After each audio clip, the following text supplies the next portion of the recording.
Hi everyone. Today I'm going to be explaining to you the procedure for lab number 2. Just as a quick reminder, the part of this that's being assessed is the lab quiz, so you'll find that at this link. But really doing the questions and the observations in the lab is meant to help you to do well on that lab quiz. So first step is just going to the website. I wanted to just walk you through these steps really briefly just to show you what it is that we're doing and how to sort of fill in the table, the observation table. So once you get to the site over here, you're going to see there's about 5 organisms up in the corner here.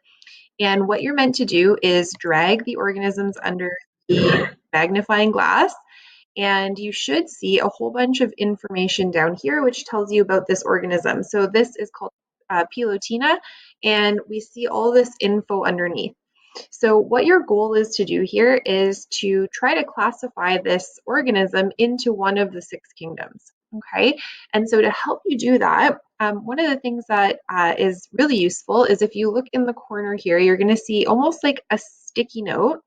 And this sticky note is meant to give you a little bit of information about the organisms. So Archaebacteria, or Archaea, which we usually call them, it gives you some sort of background info about them.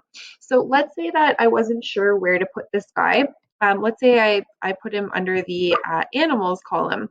What's nice here is that I can just press check and I will see whether I got it right or wrong. So in this case, it has a yellow box around it that tells me I did it incorrectly. So I may have to bring it back over here. I may have to reread what this information says here.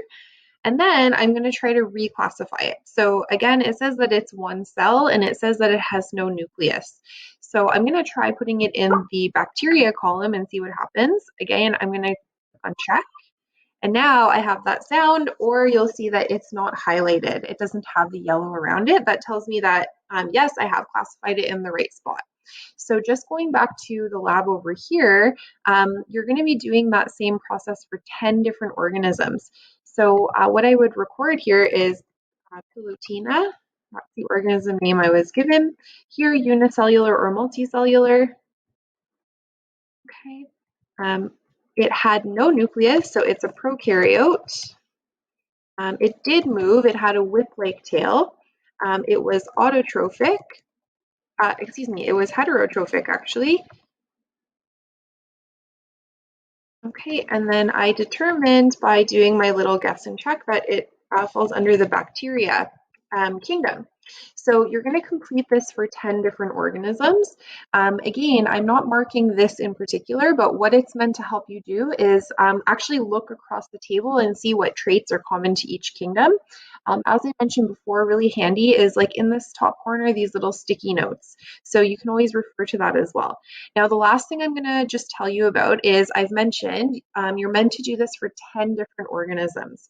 Well, right now, I only have the 5 that's given here. So in order to generate more organisms, I need to click on reset. You hear that little sound. And then 5 more organisms are going to pop up here. So we're going to do the same process again and just figuring out the information about that and then putting them into one of the 6 categories. Again, just a quick reminder when you're finished, what's being assessed for this lab is actually the lab quiz. So make sure that once you've done the activity and those questions, you check into that lab quiz. That's the part that's going to be for marks.